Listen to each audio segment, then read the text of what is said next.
At this time, I'd like to call to order the special meeting of the Thursday, August 13th, Page County School Board.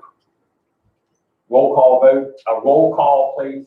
Mr. Goodler. Yes. Mr. Lansbury. Yes. Mr. Painter. Yes. Dr. Painter. Yes. Mrs. Sullivan Smith. Yes. Mr. Grumman. Yes. All present. At this time, we'd like to observe a moment of silence.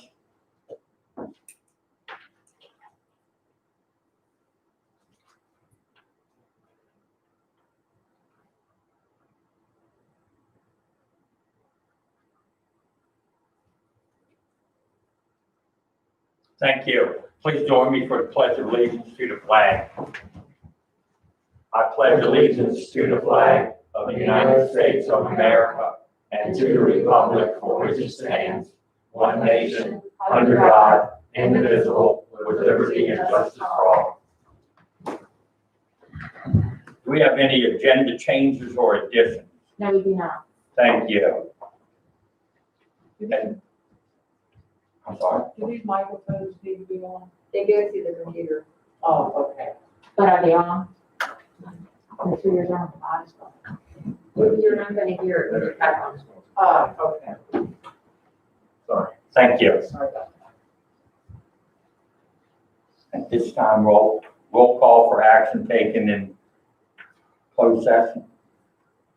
Mr. Lansbury. Yes. Mr. Painter. Yes. Dr. Painter. Yes.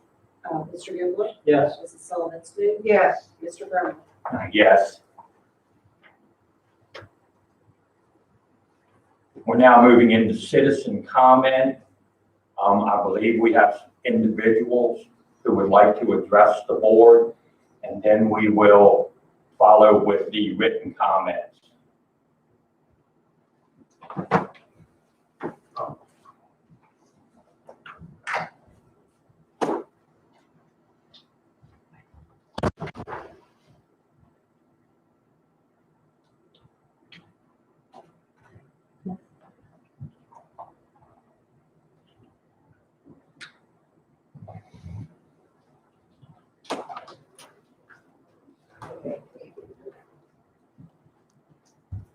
Good afternoon.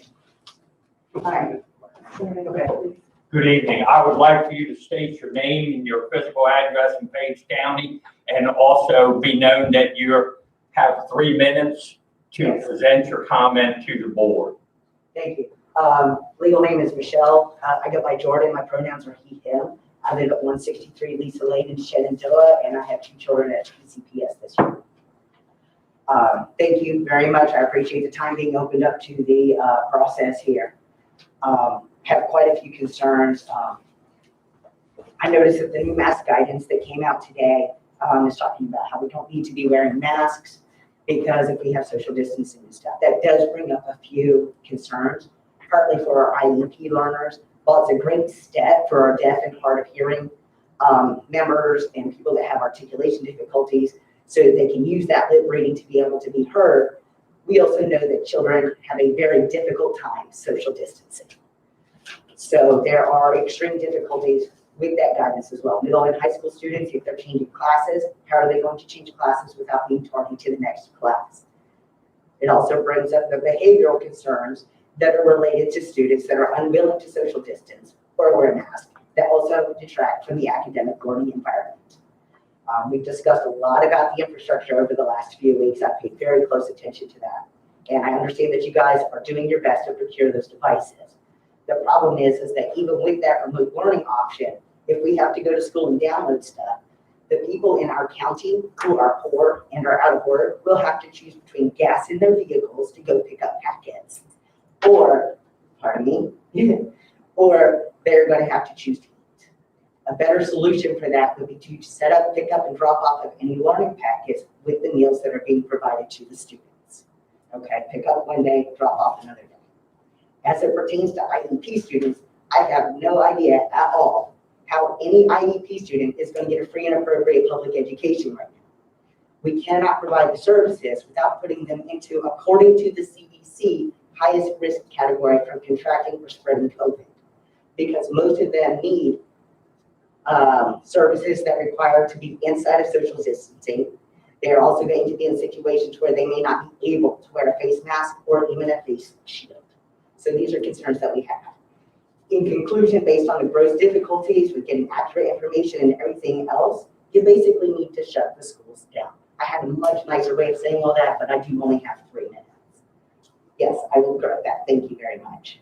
And I also want to, 2 other small points. One, as far as mental health goes, how are we having that set up to help our students that are dealing with family members who are positive, hospitalized, or dead? Because our cases are still going up, however slowly, they are not going down.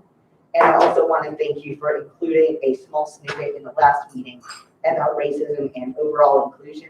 And I look forward to being part of that process when you're going to set up that committee. Thank you for your time.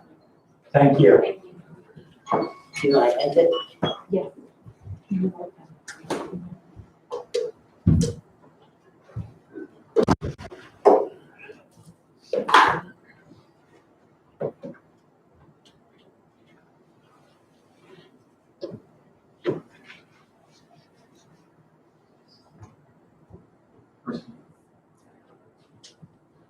I'm getting a message with terrible glare from the camera. Speakers. The glare, and the glare on the speaker when she turns the camera. Should we move the podium up? Or the lighting. Lighting of the podium could be turned off. The podium up and get out the door.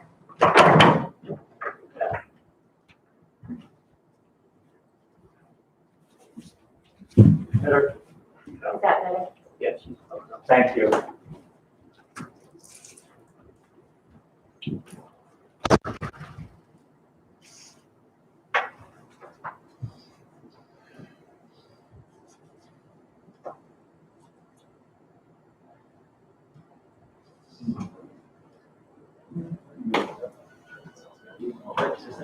All right, thanks, sir. Good evening. Hey, good evening. I would ask you to state your name and your physical address in Page County, and also understand that you have 3 minutes to address the board. I'm Joey Sowers, 525 Atkins Drive, Ray, Virginia. I want to thank everyone in this room. I know everyone here cares about our students, and I want to urge you to put our students first in this. I see that you put the CDC on your website. If you look at what the CDC states, they recommend students go back to school. And why do they do that? For many, many reasons. In-person education is essential especially for a kinesthetic learner, as you know. They can't learn without in the classroom. Paper packets are not a solution to that, folks. Ask any law enforcement person in our community, what is the #1 way that we find out about domestic abuse at home? And they'll say it's through schools. Think about nutrition. That's going to be going by the wayside for many in our community that otherwise rely on meals in school during the day. I urge you to instead go a different route and provide the option of in-classroom 5 days a week for students, if parents choose to do so, or the option for remote learning. There are certainly people that are being compromised or have elderly parents or elderly caretakers. You need to have that remote option, but in-classroom education is imperative. And make no mistake, if you decide to not do in-classroom teaching, the burden of classroom management, the burden of physical education, the burden of meal preparation, and everything else that our teachers do doesn't go by the wayside, it's shifted to the parents. How much of a teacher's day is spent doing these duties? What, 6 hours a day? So tell me, where are the parents in our community, particularly single mothers, single working mothers, where are they going to get that 6 hours a day, folks? Where are they getting it? Look at the CDC website once again. What is the risk of a student contracting COVID? It's less, and actually dying from it, it's less than the flu. So unless you're prepared to shut down during flu season, what are we doing here? I know it's a tough decision, I really do. And I'm on, I hold a council seat here in our dear town, and I understand these tough decisions weigh on you, and they're not easy. They're not easy across our whole nation. But please make the right decision. Put our students first. Thank you. Thank you.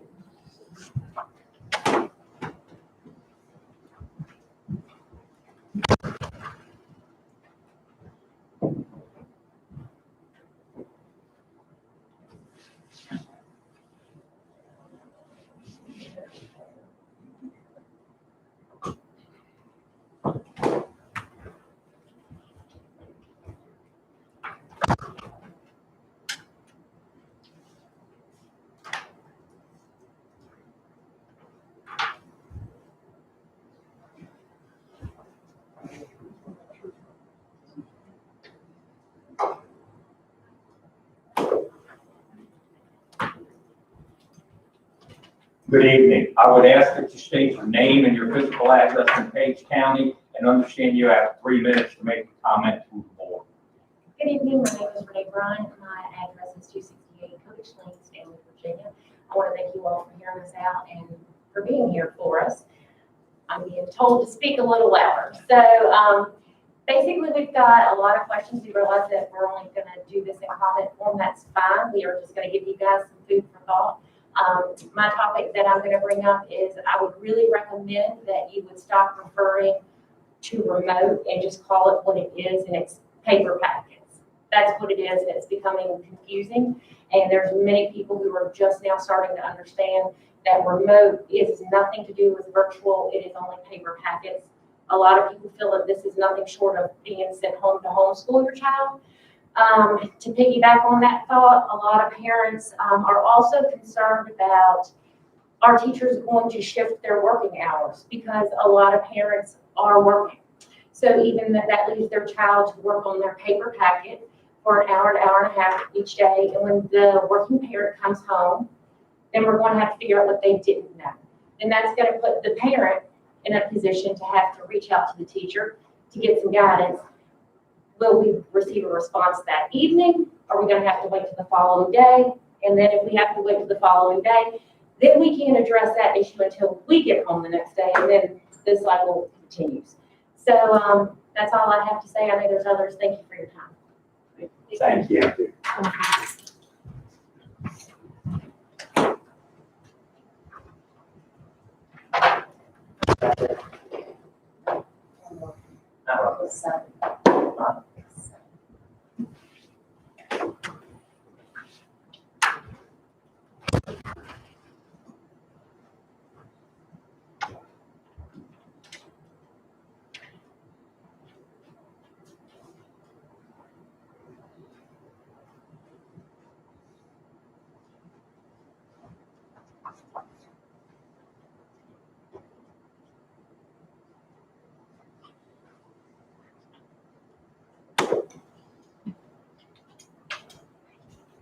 Good evening. I would ask that you state your name and your physical address in Page County, and understand you have 3 minutes to make your comments to the board. My name is Kayla Boyd, address 1100 Parkview Estates Road, Murray, Virginia. I've gathered these questions on behalf of many very concerned parents of Page County Public School students. Myself and many others have various concerns in regards to school reopening, but my focus is on masks. So, what is Page County Public Schools policy on when mask breaks will take place, where there will be, etc.? What does the school day look like with mask breaks incorporated? It has also been rumored that the mask requirements under the age of 10 is being reconsidered. Is this true? Will children with disabilities, special needs, medical conditions, such as asthma, that cannot keep a mask on, be reprimanded or forced to do all remote learning? Speak up. Oh, sorry. How are you expecting to keep a 3- and 4-year-old in their mask throughout the day? It is most definitely not as simple as teaching that age group normal skills in the classroom. Why must all the rules be the same for all grades? For instance, parents who have high schoolers, one may opt for all digital, one may opt for the 2-day plan. Obviously, high schoolers can decide if they can manage a mask for 2 days a week. But why can't the school board have a different set of rules for high school students versus the little ones, who really won't be able to focus with the mask on? On behalf of all worried parents, and most importantly the students, we would appreciate these concerns being addressed and explained as soon as possible. Thank you. Thank you.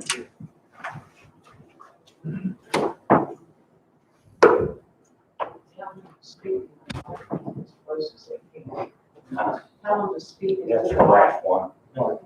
There's three more. There were 7. Three Oh, more. I understand. There were Three more. Three more.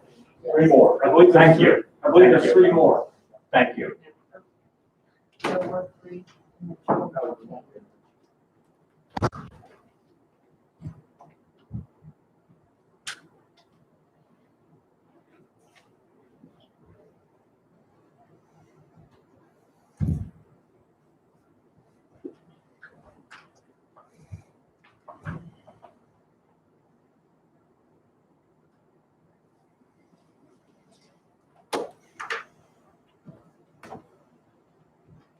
Good evening. I would ask that you would state your name and your physical address in Page County, and you have 3 minutes to address your comments to the board.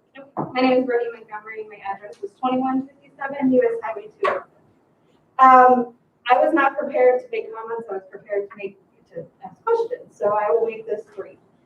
I'm just frustrated that we canceled school in March. That was my first frustration. And I'm frustrated that we do not have a plan. We do not have a concrete plan. Still, it's changing constantly. What has been going on since March? What have we been doing? We should be number one. All the surrounding counties, all of them, pretty much, stayed in school past March. We just said, we're done. So we should have been number one. We should have a plan. We should have been a leadership for that plan. But we don't. And it's changing, and it's frustrating. My kids are upset. Their mental health is not the same. It's understandable. Things are changing. Do we go to school? Do we stay home? Do we wear a mask? Do we not wear a mask? Am I going to see my friends? What's my last name? Do I get to be with this friend? Do I get to be with this friend? Am I going Monday, Thursday, Monday, Tuesday? It's stressful. A plan. A plan. Even if it's virtual at this point, just make a plan. We can't keep doing this. I'm very frustrated. And to end, and I just want to say one more thing. I'm not good at public speaking. We are all in the dark, teachers as well as parents. We're losing great teachers. We've lost a lot of great teachers. My kids go to Springfield. What's going to happen long term? What's the plan? We're going to keep losing teachers? Kids are disenrolling, homeschool? At what point does that affect our number for funding? What happens to our schools if that funding is cut? So please, if you don't listen to anything anybody says tonight, get a plan and don't change it. Please. Thank you. Thank you. Thank you.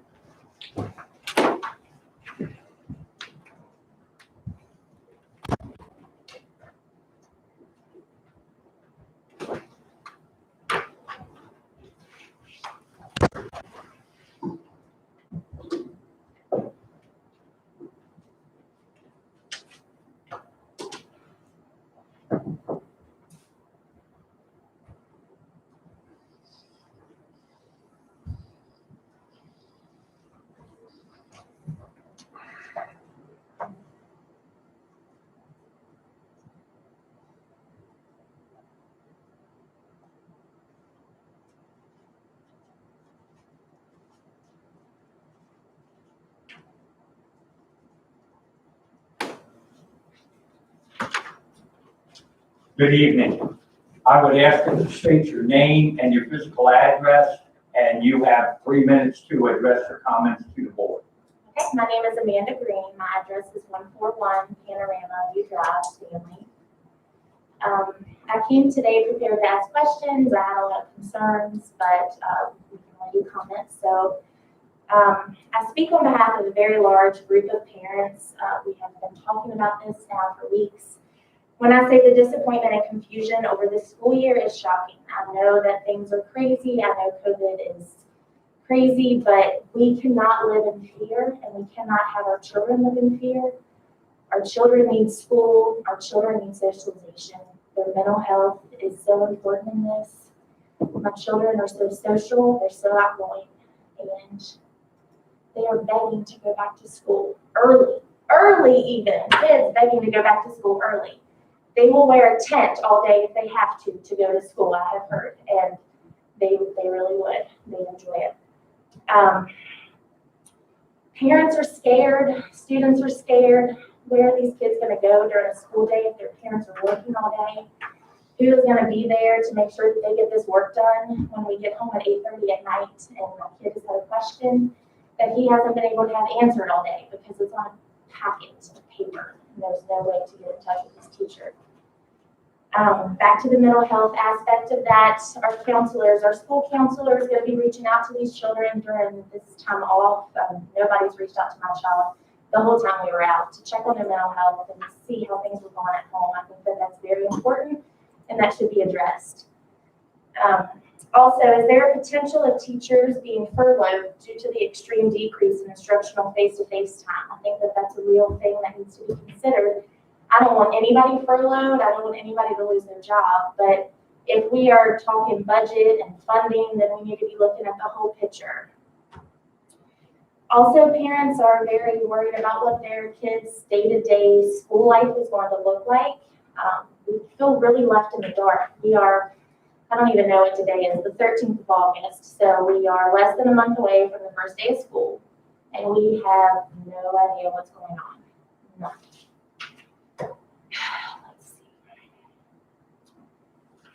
Let's see. And just about the packets, back to revisit the packets. That is not an education. Pieces of paper do not make an education. I can print off papers at home for my kids and I can grade them at home. I might as well homeschool. I mean, that's kind of where everybody's feeling. So we really just want some guidance, some insight, some transparency into what's going on, what you're thinking. And I think it would put a lot of parents at ease if we knew a little more of what was going on. I appreciate your time. Thank you. Thank you. All right.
She just didn't leave her paper. That's all? That's it? Thank you. We now have comments that were sent in prior to the 4 o'clock cutoff time. Dr. Painter?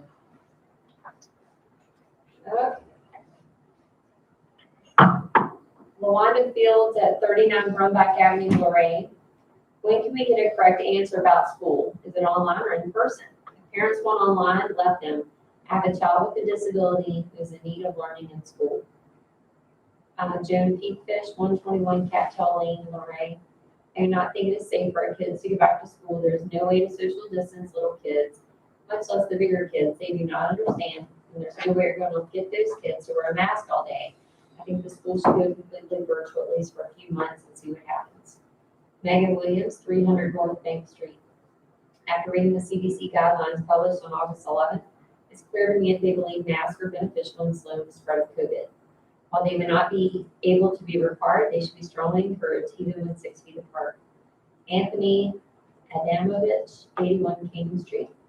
Haven't seen what is on the agenda, but understand the difficulties you're facing. Our family is supportive of Page County Schools, and they are making the best possible decisions with the resources available to you. Brian and Mackenzie Watson, 1119 Monument Avenue, Shenandoah. His parents were very hopeful that the public school system will open for our children this year. We've been fortunate that our child has been an excellent student in previous years and has no issues academically. but we are concerned that we may not be able to offer him the same tools for success academically or socially that he receives in a public school setting. We are willing to abide, hold on, that's 6 pages here, by the new guidelines and modified practices, just as we have done for ourselves in recent months to keep him safe, but also other classmates and school staff as well. Apart from the academic need of our own child, my husband and I have been more concerned regarding children less fortunate than ours that perhaps do not believe or receive the dedication or attention from parents at home to help them succeed in school, or the kids that only receive regular meals when they're in the safety of that school building. We understand the school year will look different. We are strongly encouraging the doors to open for these kids. There are at times in their lives that can shape the future of their academic, social, and personal practices and should be given the opportunity to attend should they wish to. Lenny Hamby, 136 West Main Street, Stanley. These teachers are so afraid to go back to teach, and why are they not afraid to go to travel, ball games, birthday parties, and to the beach? Sean Ryan, 199 Pasture View Lane, Luray. I like to see the schools go full virtual for the first semester and go from there. This is about safety and saving the lives of people in our community. Audra Beers, 301 Martin Street, Luray. I have most of the info that I need. Just concerned about meals while the children are attending. Are they in fact eating in their classrooms, and will it be a hot breakfast and lunch? Keep in mind that some of our students, school meals are the only nutritional meal they receive throughout the week. If it will be prepackaged meals like the ones that were sent home during the shutdown, then I'm concerned. But I'm not sure they came in handy to many families. I was very disappointed to me the packaging and quality of the food. Other than that, please know that all of you should be commended for all that you're doing and the risks that you're taking to get our children back in the classroom. God be with you all. Sarah Summers, 1520 Bixler's Ferry Road. I don't think the kids should be required to wear a mask. Also, I think the online school is going to be extremely difficult, especially if parents that are working full-time jobs. Mary Kate Long, 155 Cave Drive, Raleighville. As a grandparent of 2 PCPS students, I feel it would be safer for all concerned if all instruction for the upcoming fall were online rather than in person. Thank you for your consideration. Jennifer Narazonic, 100 East Main Street, Stanley. I believe the first 9 weeks of school should be all virtual learning because the health of our children are most important. Also, I believe it would be extremely hard for the younger students, especially to social distance.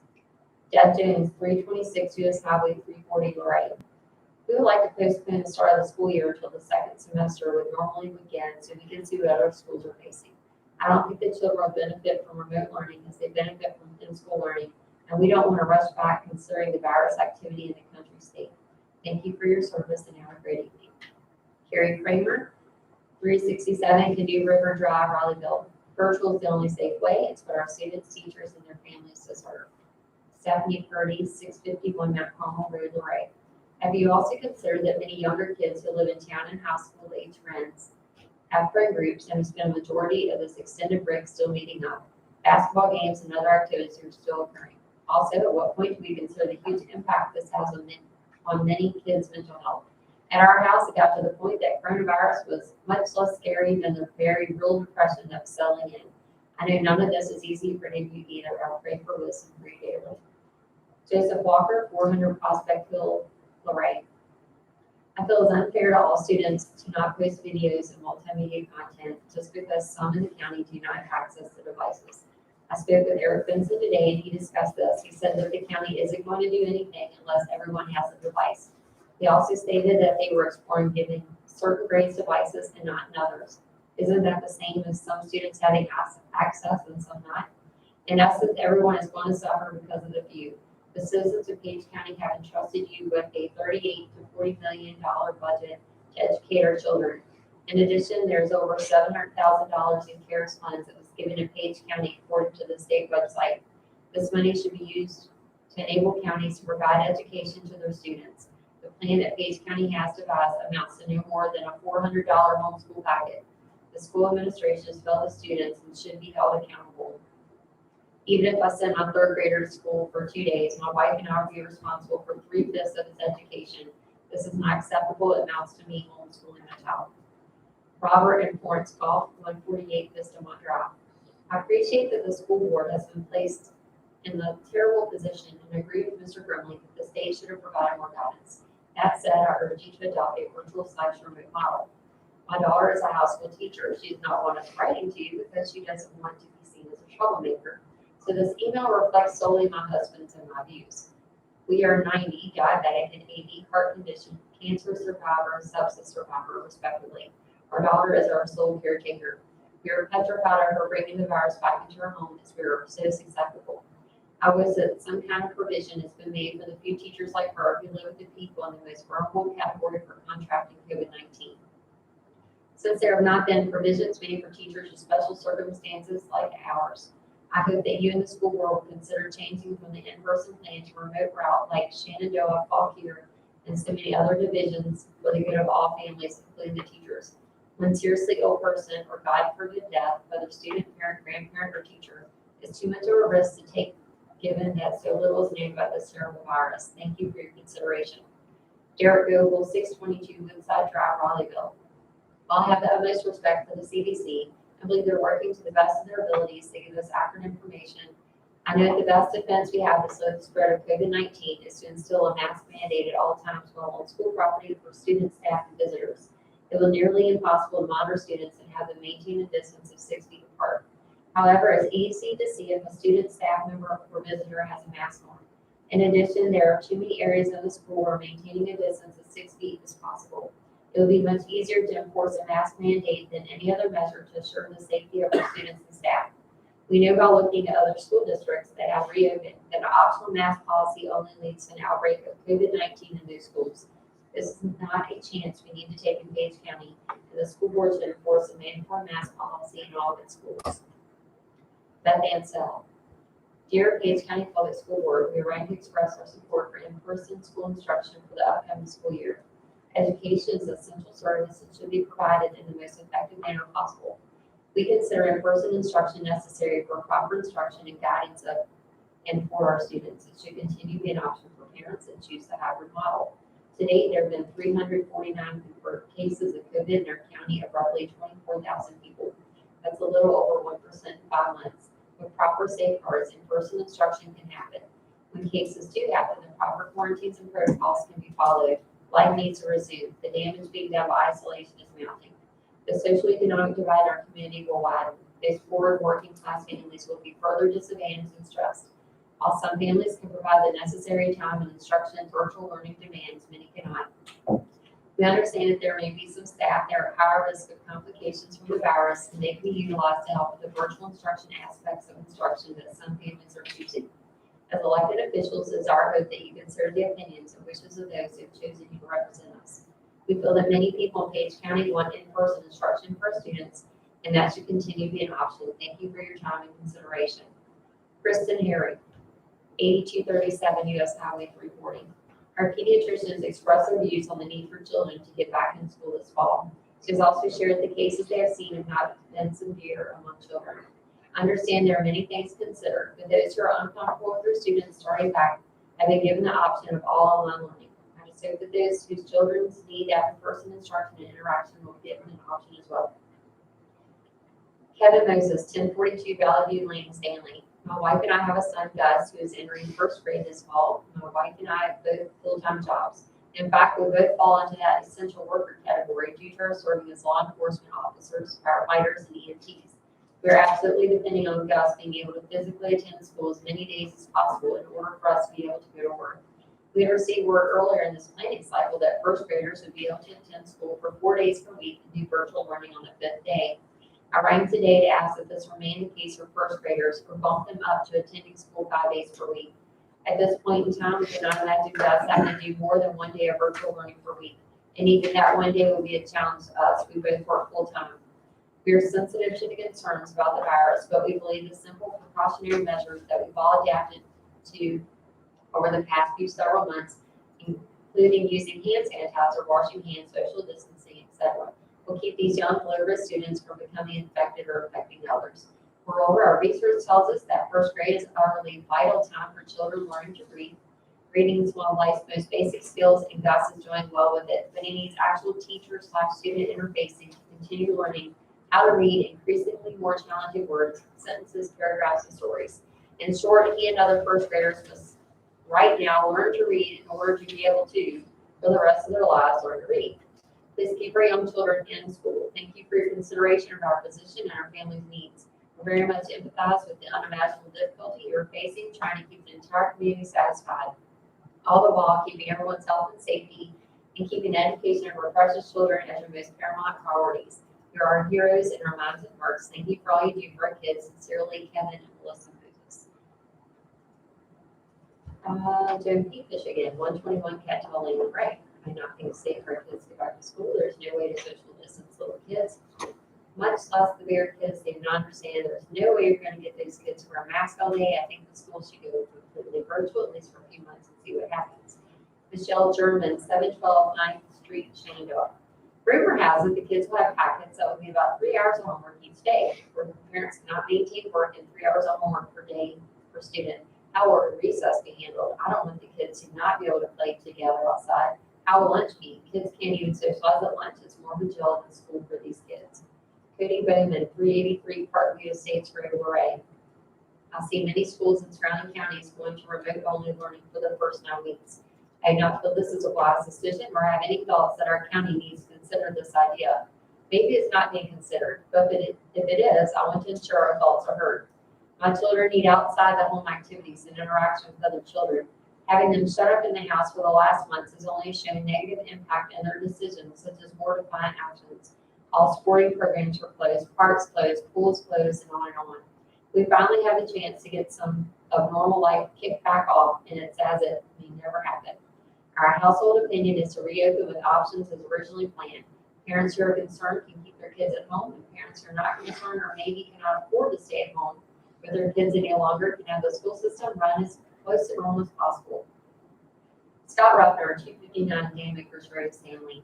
The decision to reopen schools must be weighed against the consequences of not reopening. I'm in favor of reopening Page County schools for in-person instruction full-time. Evidence from schools internationally suggests that schools reopening are safe in communities such as Page County with low SARS-CoV-2 transmission rates. I'm not implying that school as usual should be attempted, but with cautious, creative, innovative measures, Page County has the potential to be a state leader in safely reopening schools full-time. No easy task, better accomplished by eliciting community support. As we keep hearing, we are in this together, and we must work together to benefit the children in our community. Enhanced discipline requiring community/parental support may be necessary to discourage students from congregating in large groups, no crowded hallways.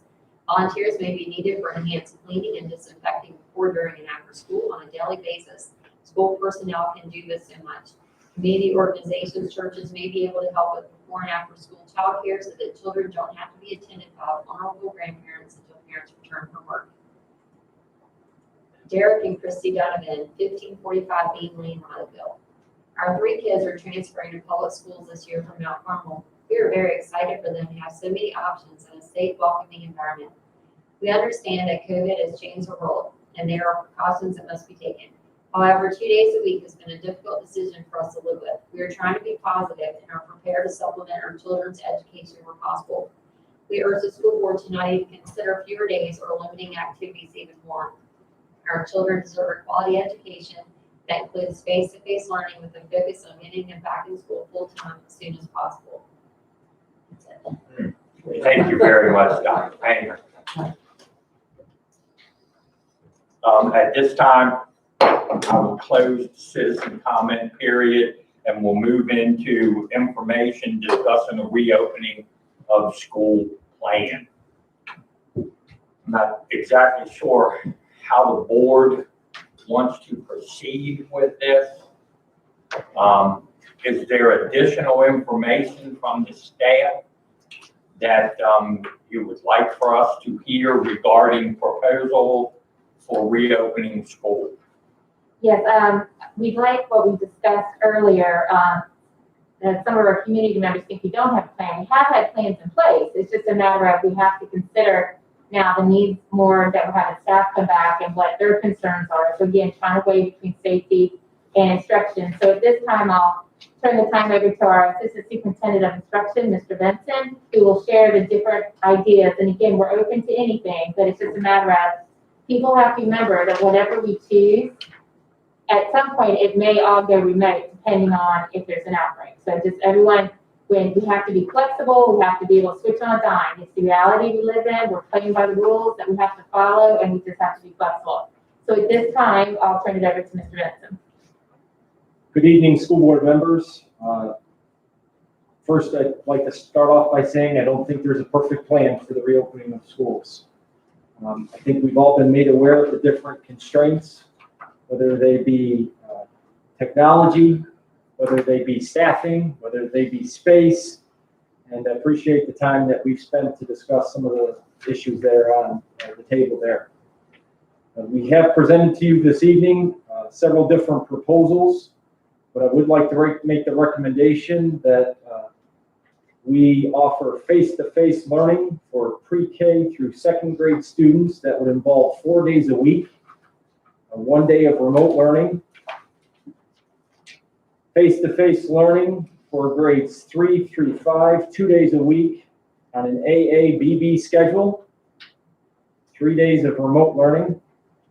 Face-to-face learning, grades 6 through 8, so our middle school students, 2 days a week, AABB schedule, 3 days of remote learning. And then full remote learning for our high school or 9th through 12th grade students, 5 days a week, with the Page County Technical Center attending face-to-face learning for their programs as we see fit.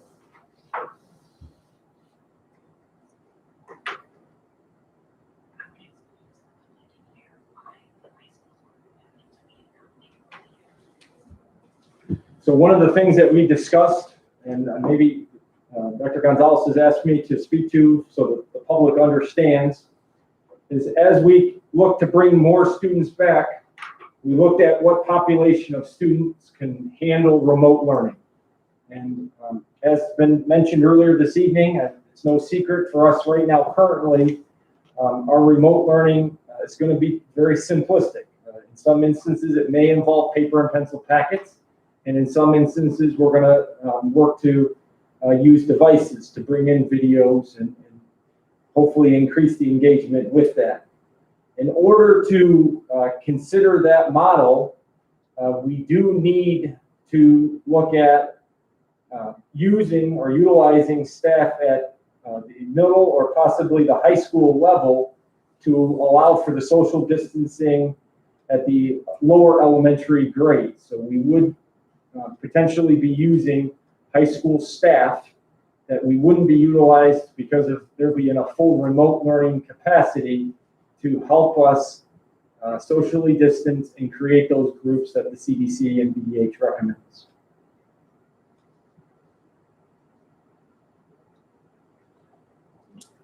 Mr. Benson or Dr. Gonzalez, can you tell us a little bit about the shift to the different mask wearing requirement and what prompted that, so that I think the people online can understand that, because they're seeing the guidance change every 2 or 3 days.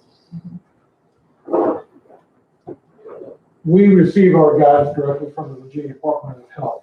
And what happened recently, and our guidance oftentimes changes, and what happened this morning, for example, we were notified by the Department of Health, Virginia Department of Health, that the CDC guidance regarding masks had changed. We try to follow that guidance from the Virginia Department of Health as closely as possible. So the change in the mask policy or mask guidance, rather, that was based on the CDC guidance. Is it fair to say that maybe in a week or two or longer, it may change again? It very well may. What is somewhat frustrating for us here at the board office is our guidance from different agencies that mandate these things change. It changes regularly, every few days, a week. So we're constantly getting guidance, and we're trying to digest that guidance and move it through our schools.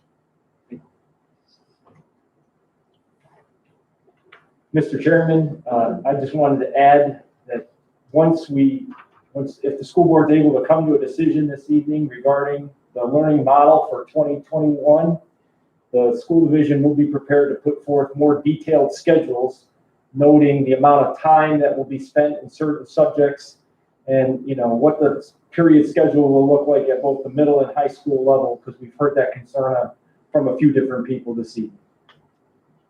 And if indeed it is determined that a change is going to be made to the current plan, parents have an opportunity still to adjust what they've already or may have already determined was going to be the plan for their child.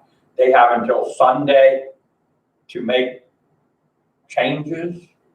We have extended the current survey deadline it did ask parents to make a selection for what their student would be doing. And you are correct on your dates. We did extend that survey until Sunday. And if they've already turned in their survey, then they notify the school of any changes that they are thinking about. Yes, sir.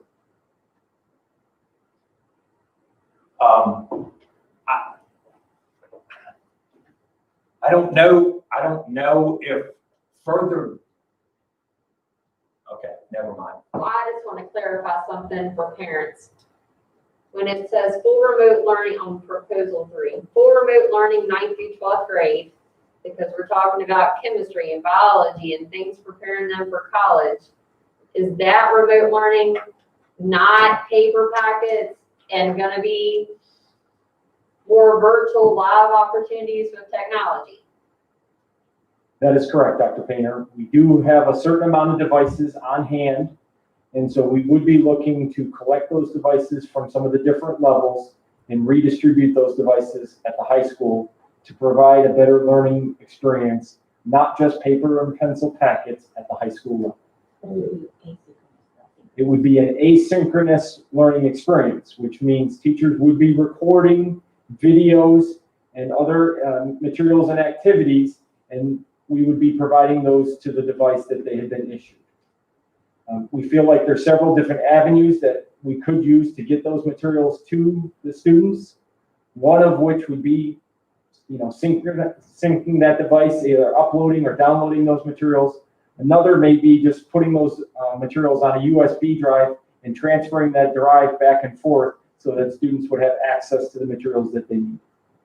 And it can't be live, it can't be synchronous because of the lack of internet some of our homes have. But doing it asynchronously with the jump drives would still afford them the interactivity with the different videos and materials. But it has to be at different times. It can't all be lined up at the same time, so it's not live. Just for clarity for the public to understand. We would also be asking those teachers at the high school level to be available to answer questions as an office hours experience for students as they experience difficulty in the material that was being presented. And as we get more technology in, it's going to filter down, so it's not paper packets for all these kids, right? Well, On their remote days. Our current timelines for the technology state that we will have it here and ready and available by the beginning of second semester or after the first of the year, so to speak. And as soon as we get those devices on hand, we will be utilizing our tech department to have those things roll out as soon as possible. So office hours, if I'm a parent, I have a student that's struggling with the subject, how does that work at the high school level? So we will have designated times that those teachers are either in an electronic meeting or can be contacted via phone or email to, what's it? Our school. Or through Schoology, our learning management system, so that they could reach out to their teacher during the school day and, obviously answer questions, those sorts of things, have an interaction back and forth. Unless they want better. Well, that's what we were talking about, the phone. There would be times that teachers would be available via phone as well. And Schoology is available via phone app, so our children could contact our teachers through the phone app, and then our teachers would be able to reach out to them on their home line or their cell phone too. So Schoology was very paramount in getting that in place to increase the level of communication between our staff and students.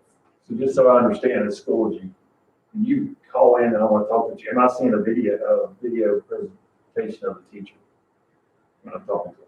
Schoology is a learning management system that synchronizes a lot of different programs or platforms and bring those things together. So for instance, our teachers, a lot of our high school teachers are accustomed to using Google Classroom to distribute assignments and conduct assessments or different things.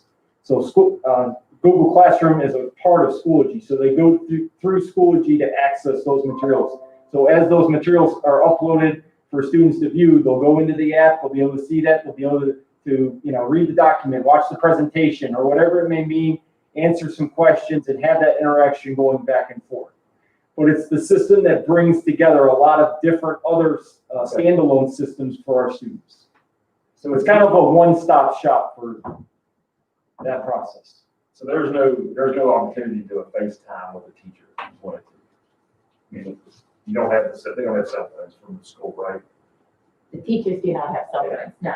They just have classroom phones, and that's not a classroom. So if I was a student that has spotty internet, I'm gonna have to usually talk on the phone. It'd be a verbal conversation most likely.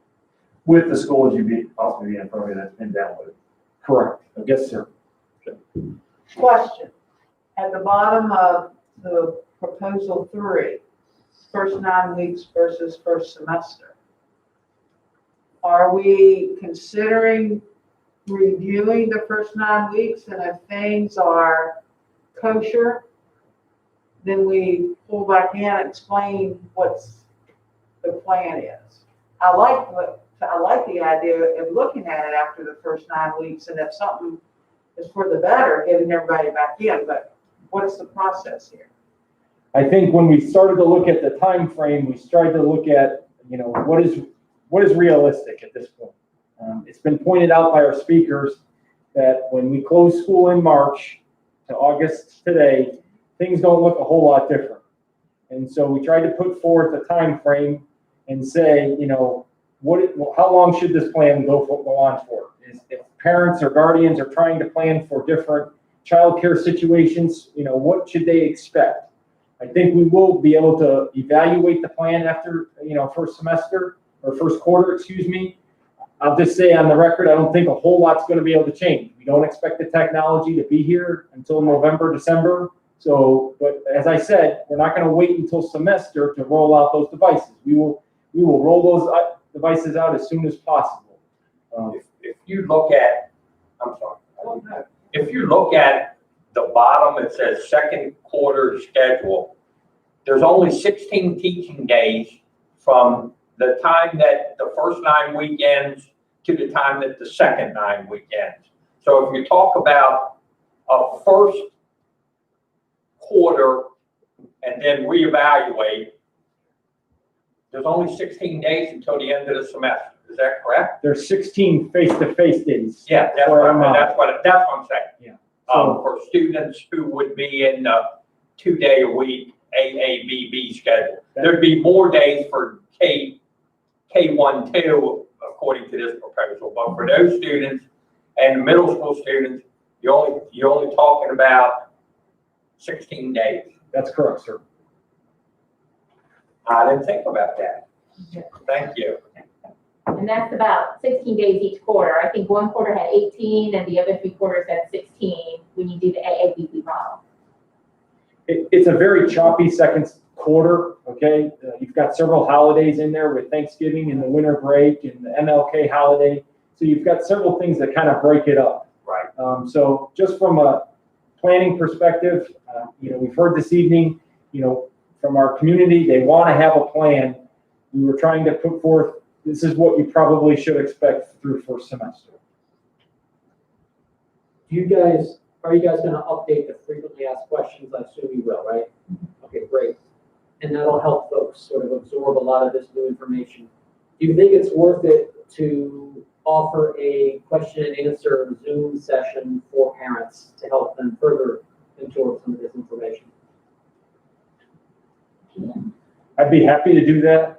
I've been on most afternoons with our building administrators trying to just work through some of their concerns as they hear feedback from the community, from their staff, to try to answer things as, every day is a new day here. There's changes every day with what is being presented. So we try to wrap each day with our building admin doing that, but I'd be happy to do it with the community. I just have a suggestion. We get through first semester, things hopefully are on the up and up. So the second semester, maybe we're considering coming back in for maybe the AB or AA, you know what I'm saying, for whatever, 4 days, 2 days. I would like at some point for you to check with our attorney in case second semester we come back in and, oh, no, never mind, I'm thinking on block schedule, forget it, we're not changing classes, so forget what I said. But if we come back in and those same teachers in English don't want, is there a possibility to go ahead and see about that contract? So you can't do that? Oh, okay, never mind, I'm sorry. But to kind of answer your question a little bit, Jackie, is that if conditions improve, we could gradually bring students back in who are just, you see what I'm saying, but we have to assess, we have to look at the numbers, because it all is a matter of how well we can staff things. And Okay. if social distancing is still part of the protocol, then we have to look at numbers and, it's just a matter of working out the math. But, we could do it at grade level, just like we're trying to do with devices. We're starting 9 through 12, then we'll go to 8 and 7 and 6, and same thing, like we're going up to second grade, 4 days a week. Perhaps we could then bring in third grade if conditions improve. But again, it would all be step by step. I really don't see the future where everyone's just coming back on the same day. It'll be gradual. I also want to add that when we talk about the high school going full remote, we will have a couple of special circumstances that come up. We have some classes, I'll just throw out an example, dual enrolled biology. That has a lab component. So there's going to be once or twice throughout the semester where students are going to have to still come to the building. We will practice the social distancing measures and things, but they have to come in and do those sorts of things. So there will be a few exemptions that happen based upon the course or the class that student may be taking. But the primary message here this evening is the majority of the instruction will be delivered in a remote model at the high school level. Well, I'm glad you just said that, because I was thinking, how will you pass a lab without?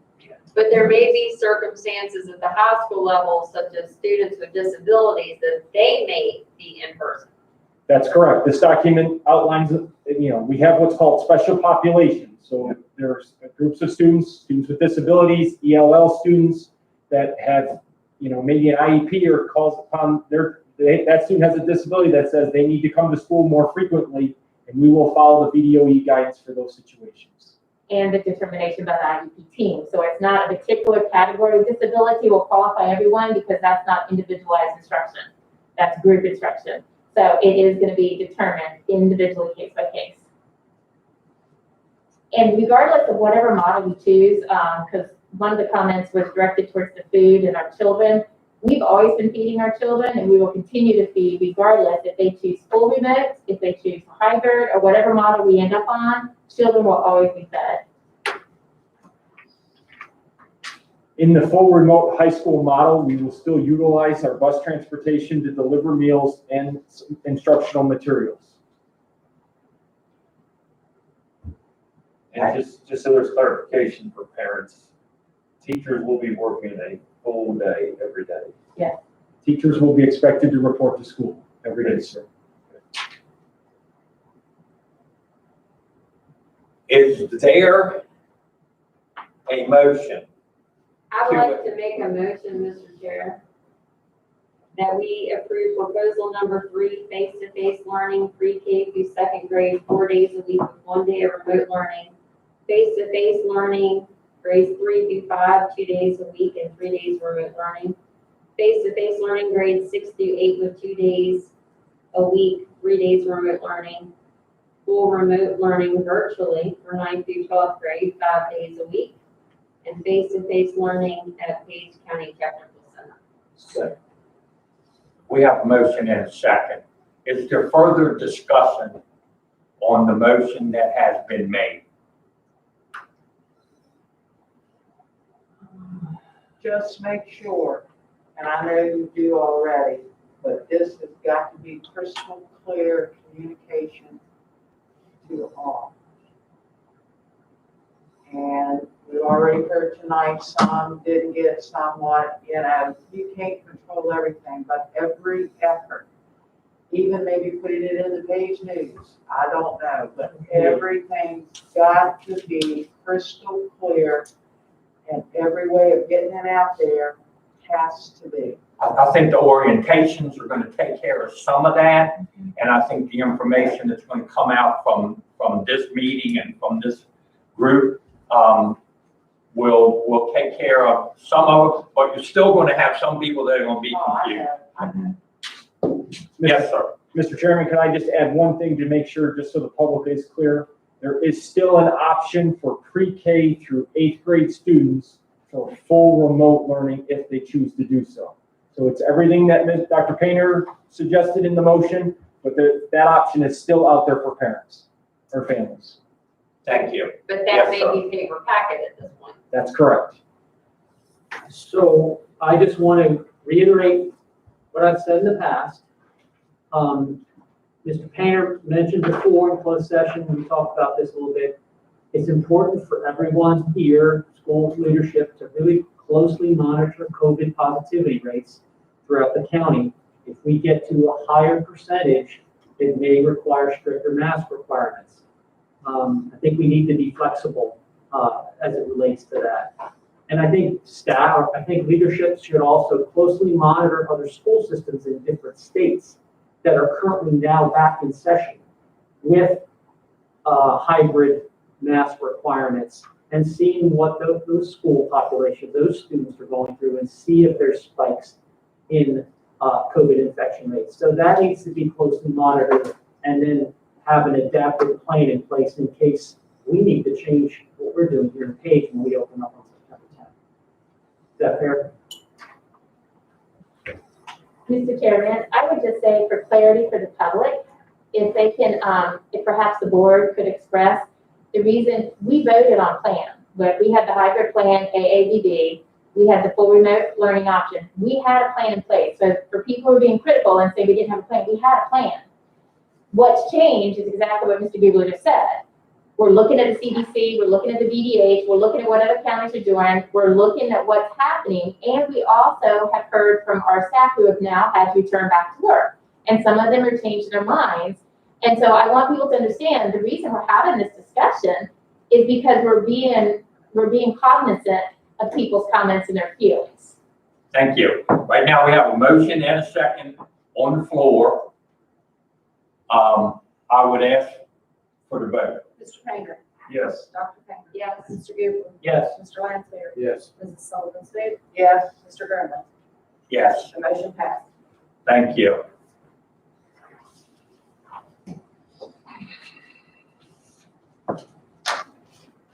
At this time, we move into board member discussion time. Is there anything the board would like to discuss at this time? I just have an update. I don't know when we discussed it about contacting and getting information on chair people as far as being appointed versus elected. Remember we had that. And I sought information through a friend who has connections with Senator Obenchain. And he's supposed to be contacting me, but he did tell Mr. Comer that don't be surprised if it takes 2 years to get something like this changed, if it changes, because it's a law now, and to go back and change a law is not easy. So there is a process, and he is supposed to be contacting me to give me more information on that. So I just wanted to let you know that's what I know at this point in time. Thank you. Others? I would like to just express thanks for all the work that you guys have done and all the admin. I appreciate the parents coming in and talking and signing up and writing. And we need more of that. Once we get past this, I hope we get past it. We need more of it to make our school system better. And I also appreciate all the teachers. And, you know, I get the concerns. But I think we really have made the right decision getting our children back into school. I really do. I think it's the right thing to do. I appreciate everybody here. And the board as well. We've been calling in this meeting recently. We've been there. So thank you. Anyone else? one of the topics that you brought up was a plan. And Mr. Cooper made reference to making a plan for increased mass use. You discussed a plan about what happens, what has to happen in our buildings in order for Page County Public Schools to start talking about it's time to pull back. Is there a specific plan? I mean, is there a number of teachers or a number of students in this building that are infected or test positive or whatever that we are looking at as our threshold for when we're gonna, and there's a name for it, but I can't think of what. Threshold. It's a threshold, good. Yeah, percent positive, I mean, there's different ratio metrics. I know that in the health plan, it makes reference to percentages. I'm curious as to what the administration's looking at. We work directly with the Virginia Department of Health. Okay, so what will happen is if we have a positive case, we notify or they notify us because we're not the people to make the diagnosis. Right. From that point, we work closely with them. They give us guidance based on what they feel has happened with contact tracing, what they feel the exposure is to staff members, students, so on and so forth.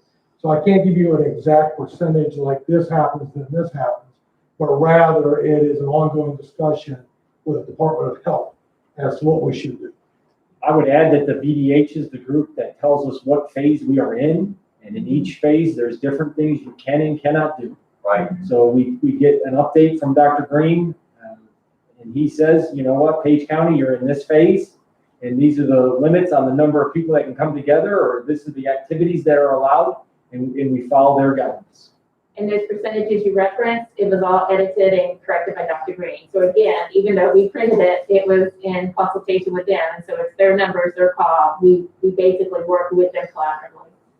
So the information comes from the Virginia Department of Health, and then you have the information and they give you recommendations or guidance as to what you need to do at this particular time based on whatever that information is. That is correct. Thank you. Is there a way to communicate that with because here's the thing, parents cannot send their children to school sick. If they do that, they jeopardize this whole thing. Is there a way to communicate that, hey, we're getting this level? And we should be doing it from the beginning, I know, but. Because we have the health screenings in place, we have the temperature checks in place, and so we will just be monitoring that. As we see problems, we'll address it, we'll communicate it, and we have templates ready to go when we need to inform them about different things. But again, these are templates provided to us from VDH, but it'll be a constant thing. And sometimes it's kind of like what people are saying now, we're getting frustrated because of all the changes. But that's how we have to respond. We respond immediately based on what CDC and VDH tells us. So families, get ready because it might be more strict one day, it might be less another day, it might be more kids in school this day, less that day. We just all have to be flexible, but we will communicate because we have to in order to contain it and keep everyone safe.